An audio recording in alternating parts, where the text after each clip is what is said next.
तो आप सबको जय मसीह। एक बार फिर से आप सबको अपने इस वीडियो में मैं आपका स्वागत करता हूं। दोस्तों, ये वीडियो आप सभी मसीह भाई बहन के लिए बहुत ही महत्वपूर्ण है, क्योंकि इस वीडियो के माध्यम से आज मैं आपको बतलाने वाला हूं, पाप हो जाए तो क्या करें। मेरे प्रियो, आज बहुत सारे लोगों ये प्रचार करते हैं, बहुत से चर्चेस में से सिखाया जाता है कि आप पाप मत करो, व्यभिचार मत करो, गलत काम मत करो। लेकिन मैं आज आपको यह बताने जा रहा हूँ कि जब ये पाप हो जाए, जब ये व्यभिचार आपसे हो जाए, तो अब क्या करना है, आप किस प्रकार से फिर से अपने मसीह जीवन में आप आगे बढ़ सकते हैं। क्योंकि मैं प्रियो, बहुत सारे परिवार को, लोगों को मैं जानता हूँ जो गलत काम करने की वजह से फिर से वो प्रभु यीशु मसीह के आगे उसके उपस्थिति में नहीं जाना चाहता है। उसे बहुत गिल्टी फील होता है कि मैं क्या करूँ, हमसे ये पाप हो गया, मैं कौन सा मुंह लेकर के प्रभु के पास में जाऊँ, उसकी उपस्थिति में जाऊँ, मैं उसके योग्य नहीं हूँ। वो अपने आप को वो हानि पहुँचाते हैं। और वो लोग, बहुत सारे लोग तो अपने आप को खुदकुशी करने के बारे में भी वो सोचने लगते हैं कि मैंने बहुत बड़ा गुनाह कर दिया, मैंने बहुत बड़ा पाप कर लिया, अब इस पाप की माफ़ी मुझे नहीं मिलेगी। मेरे प्रियो, अगर जो आप उनमें से एक है, अगर जो कोई भी पाप हो, जो भी गुनाह हो, अगर जो आपने कर दिया या आप उस पापी अवस्था में अपने जीवन को जी रहे हैं, लेकिन मेरे प्रियो, आज उससे बाहर कैसे आप निकल सकते हैं और किस प्रकार से आप मसीह में फिर से अपने पिता के पास, प्रभु यीशु मसीह के पास से आप आ सकते हैं और परमेश्वर आपको माफ़ करके गले से लगाएगा और आप अपने मसीह जीवन में किस प्रकार से आप आगे बढ़ सकते हैं। आज मैं आपको इस विषय पर कुल 5 ऐसे बातें बतलाने वाला हूं, और ये 5 बातें अगर जो आप इस प्रकार से करते हैं तो फिर से आप अपने पैर पर खड़े होकर के फिर से आप मसीह में रिकवर हो सकते हैं और आप एक सच्चा मसीह जीवन आप जी सकते हैं। दोस्तों, उनमें से जो पहला बात है वो है, आपके पास अभी भी एक उम्मीद है और एक आशा है। मेरे प्रियो, अगर जो आप पाप कर रहे हैं, अगर जो आप गुनाह में जी रहे हैं, मेरे प्रियो, उस गुनाह में आपको नहीं रहना है, उस गुनाह में आपको नहीं रहना है, उस गुनाह से आपको बाहर आना है। और वो उम्मीद, आपका उम्मीद है प्रभु यीशु मसीह। आप जानते हैं मेरे प्रियो, प्रभु यीशु मसीह आपसे बहुत प्यार करता है। चाहे आप कितने बड़े पापी क्यों न हो, चाहे दुनिया के सबसे बड़े पापी क्यों न हो, लेकिन परमेश्वर आपसे बहुत प्यार करता है। हो सकता है कि अगर जो आप पाप कर लिए होंगे या कोई ऐसा गुनाह कर दिए होंगे जो माफ़ी के योग्य नहीं है, आज के आपके घर के लोग आपको मारता पीटता होगा, या आपके घर का लोग आपको घर से निकाल दिया होगा, या कोई आपसे प्यार नहीं करता है और आप इसी वजह से उस गुनाह में, उस पाप के दलदल में और आप फंसते चले जा रहे हैं। लेकिन मेरे प्रियो, आप उम्मीद मत हारिए। आपके पास में अभी भी एक समय है, एक मौका है वो प्रभु यीशु मसीह के पास जाने के लिए। वो प्रभु यीशु मसीह आपसे बहुत प्रेम करता है, चाहे आप कितने बड़े पापी क्यों न हो। वो आप ही के लिए इस संसार में जन्म लिया, वो आप ही के लिए उस क्रूस पर बलिदान हुआ। उसके लहू से, उसके बलिदान से हमें पापों से छुटकारा मिला। मेरे प्रियो, इस दुनिया में ऐसा कोई व्यक्ति नहीं है जो कभी पाप न किया होगा। ये आप अकेला पापी नहीं है, इस दुनिया के सारे लोग पापी हैं। रोमियो 3:23 में लिखा है कि सबने पाप किया और परमेश्वर की महिमा से रहित है, परमेश्वर की महिमा से दूर है। हाँ, ये सही है। अगर जो हम पाप करते हैं, हम गुनाह में फंस जाते हैं, तो हम परमेश्वर की उपस्थिति से, परमेश्वर के प्रेम से हम अलग हो जाते हैं। परमेश्वर से हमें वो पाप अलग कर देता है। लेकिन मेरे प्रियो, आपको अलग नहीं रहना है, आपको उस पापों को स्वीकार करते हुए प्रभु के पास माना है। एक वचन मैं आपके सामने पढ़ना चाहता हूँ, जो रोमियो 5:8-10 में यहाँ इस प्रकार से लिखा हुआ है, परंतु परमेश्वर हम पर अपने प्रेम की भलाई इस रीति से प्रकट करता है कि जब हम पापी ही थे तभी मसीह हमारे लिए मरा।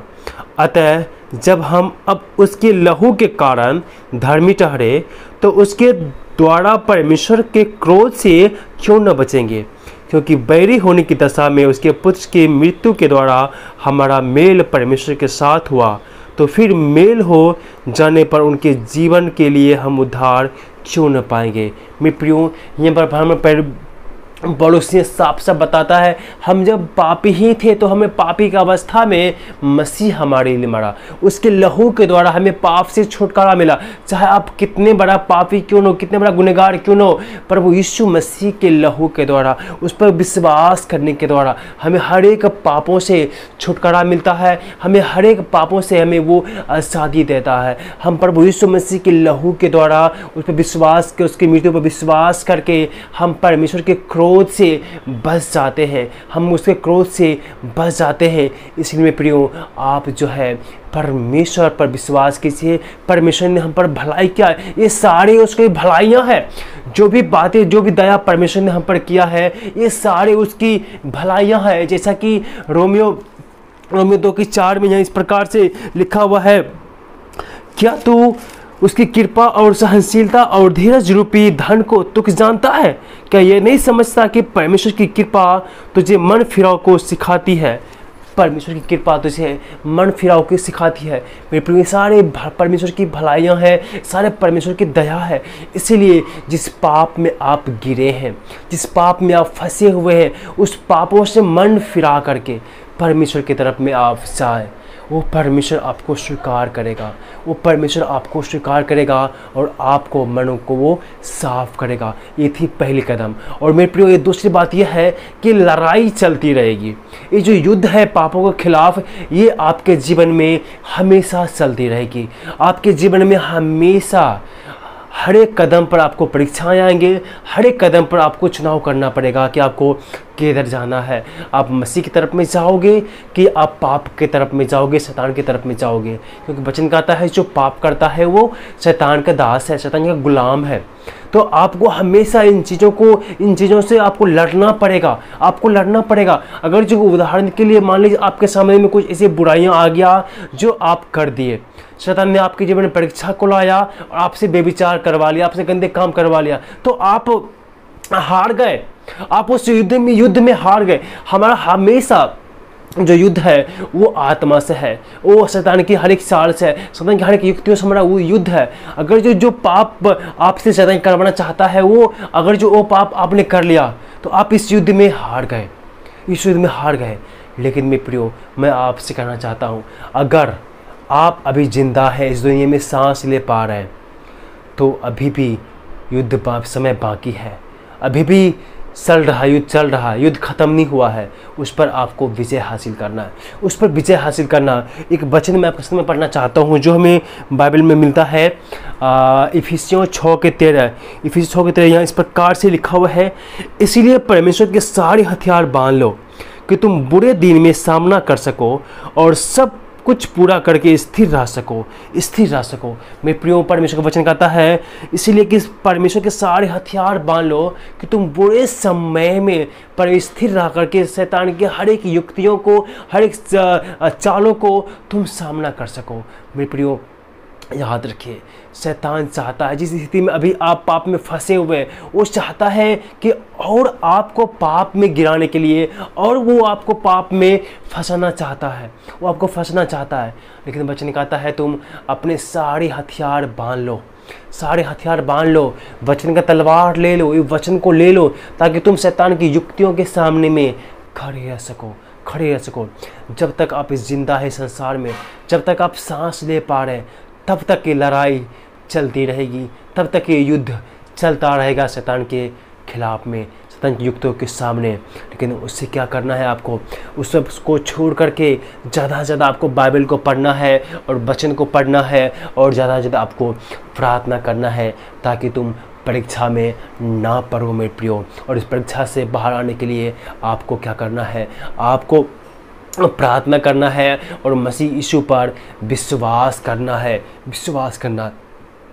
और हम तीसरी बार में क्या देखते हैं? हम अपने पापों को स्वीकार करना है। मेरे प्रियो, जब आपसे कोई पाप हुआ है, जो गुनाह हुआ है, उसे क्लियर रूप से प्रभु के पास जाइए, प्रभु के उपस्थिति में जाइए, घुटने टेक के प्रार्थना कीजिए, हे प्रभु मुझसे ये पाप हुआ है, मुझसे ये गुनाह हुआ है, ऐसा हुआ है। तो जब आप देखेंगे, जब आप इस प्रकार से जब प्रार्थना करेंगे, तो आपको सामने आएगा कि परमेश्वर आपके हर एक पापों को वो माफ़ करेगा।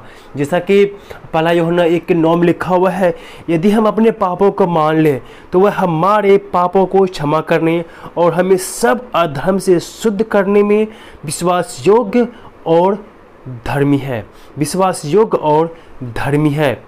इसलिए प्रियो, जब आपके अपने गुनाहों को स्वीकार करना, सबसे बड़ी बात आपको पता है, आजकल के जो यूथ है, आजकल के जो लोग हैं, अपने पापों को स्वीकार नहीं करता।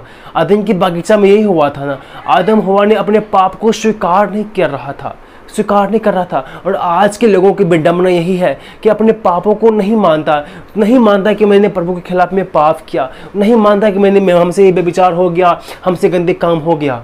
लेकिन मैं प्रियो, आज मैं आपसे कहना चाहता हूँ, अगर जो आपसे कोई पाप हो गया, कोई बेविचार हो गया, कोई गंदे काम आपने कर लिए जो वचन के खिलाफ में है, आप उसके लिए अपने पापों को स्वीकार करें।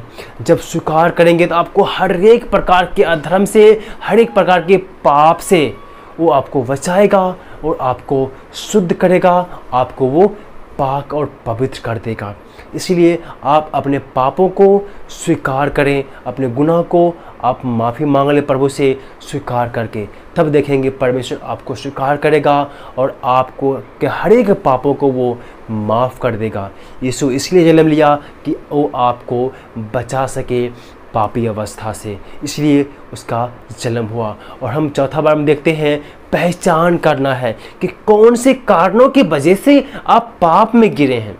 क्योंकि मैं प्रियो, हर एक की जो नाकामी है, हर एक की जो हमें ठोकर लगता है, हम जब भी गिरते हैं किसी न किसी कारण की वजह से गिरते हैं। आप पहचान करें कि जब मैंने पाप किया था तो मैं कहाँ था, मैं क्या देख रहा था, क्या मेरा फ़ोन, मेरा जो हाथ में, क्या मैं फ़ोन को देख रहा था, क्या मैं सोशल मीडिया के माध्यम से पाप में फंसा हूँ, क्या मैं अपने आंखों के द्वारा पाप में फंसा हूँ, या अपने बुरी संगति के वजह से, अपने दोस्तों की वजह से अपने पाप में फंसा हूँ, मैं पाप में गिरा हूँ। याद कीजिए, पहचान कीजिए कि जिस समय आप पाप में गिरे थे, जिस समय आप पाप में फंसे थे, उस समय आप कहाँ थे, किसके साथ थे और क्या कर रहे थे।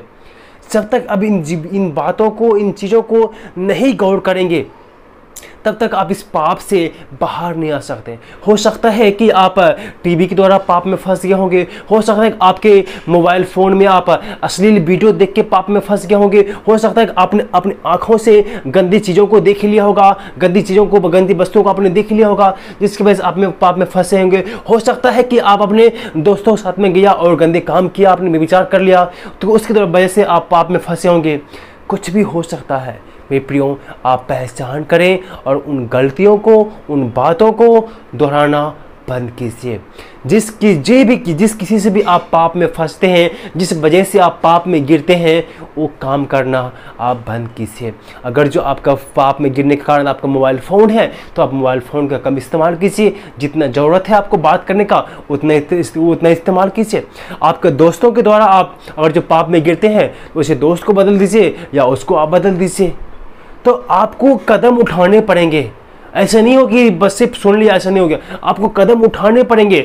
शैतान आपको नहीं चाहता है कि आप पाप से निकल जाएं, वो आपको हमेशा किसी न किसी वजह से आपको पाप में वो फंसाते रहेगा। इसीलिए पहचान करें और उन गलतियों को, उन बातों को, उन चीज़ों को आप दोहराना बंद कीजिए, तो आप पाप से बच जाएंगे और परमेश्वर आपको माफ़ करेगा। और पांचवा और लास्ट बात जो मैं आपको बताना चाहता हूँ मेरे प्रियो, और वो ये है कि परमेश्वर की सेवा करें। हाँ, परमेश्वर की सेवा करें, परमेश्वर की सेवा करें। वो बात यहाँ ये है मेरे प्रियो, आप जब पढ़ेंगे याकूब की पहला शमूएल उसका 12 अध्याय का 20 वचन, इस प्रकार से लिखा हुआ है, शमूएल ने कहा, डरो मत, तुमने ये सब बुराई तो की है, परंतु अब यहोवा के पीछे चलने के लिए मत मुड़ना, परंतु अपने संपूर्ण मन से उसकी उपासना करना, परंतु अपने संपूर्ण मन से उसकी उपासना करना। मैं प्रियो, यहाँ पर याकूब शमूएल में साफ साफ है, परमेश्वर का वचन कहता है कि ये तो सच है कि तुमने पाप किया, तुमने बेविचार किया, तुमने गलत काम किया, लेकिन अब परमेश्वर की सेवा करो, अब परमेश्वर की सेवा करो। आज आपको परमेश्वर का वचन आपसे कहता है, ये तो सच है आपने बेविचार कर लिया, आपसे पाप हो गया, लेकिन अब क्या करना है? अब मुड़ो और अपने पूरे मन से आप परमेश्वर की सेवा करो, परमेश्वर की सेवा करो और उसी परमेश्वर की सेवा में और पवित्र आत्मा के अनुसार जीने में अपने आप को व्यतीत कर दो। आप परमेश्वर की सेवा करो और अपने आप को प्रभु में बिजी रखें, अपने आप को प्रभु की सेवा करने में बिजी रखें। ज़्यादा से ज़्यादा आप बाइबल को पढ़ें, ज़्यादा से ज़्यादा आप जो है प्रार्थना करें, तभी आप जो है सही रीति से प्रभु में आगे बढ़ पाएंगे। इसलिए आप जो है प्रभु की सेवा करें और प्रभु में अपने आप को बिजी रखें। जो समय निकल गया, जो पाप आपने कर लिया उसको छोड़ दीजिए। आप आगे उस पापों को छोड़ करके, उन चीज़ों को छोड़ करके आप जो है मसीह में आगे बढ़े। एक वचन मैं आपके सामने पढ़ना चाहता हूँ जो गलतियों 5:16 में लिखा है, पर मैं कहता हूँ आत्मा के अनुसार चलो, तुम शरीर की लालसा किसी रीति से पूरा न करोगे। मेरे प्रियो, परमेश्वर के वचन साफ कहता है कि तुम आत्मा के अनुसार चलो, अर्थात पवित्र आत्मा के अनुसार अपने जीवन को बिताओ, प्रभु की सेवा करो और ज़्यादा से ज़्यादा बाइबल को पढ़ें और प्रार्थना करें। मेरे प्रियो, तभी जा कर के आप जो है उसे पाप से बच सकेंगे और वो आप पाप की गुलामी से आप आज़ाद हो पाएंगे। मेरे प्रियो, ये था 5 बातें, 5 पॉइंट जो आपको मैंने बताया। हो सकता है अगर जो आप पाप में फंसे हुए आप निकालना चाहते हो तो इस तरह से आप निकल सकते हो। ये युद्ध, ये लड़ाई शैतान के खिलाफ कभी भी ख़त्म नहीं होने वाला है। लेकिन याद रखिए, जब तक आपके सांस में सांस चल रहा है तब तक ये युद्ध भी चल रहा है और आप जो है उन चीज़ों को छोड़ करके आप मसीह में आगे बढ़े और पवित्र आत्मा के आप चले और प्रार्थना करें और मसीह में आप आगे बढ़ें। पर मैं उम्मीद करता हूँ कि परमेश्वर आपको इस वचन के द्वारा आशीष दिया होगा। आमीन।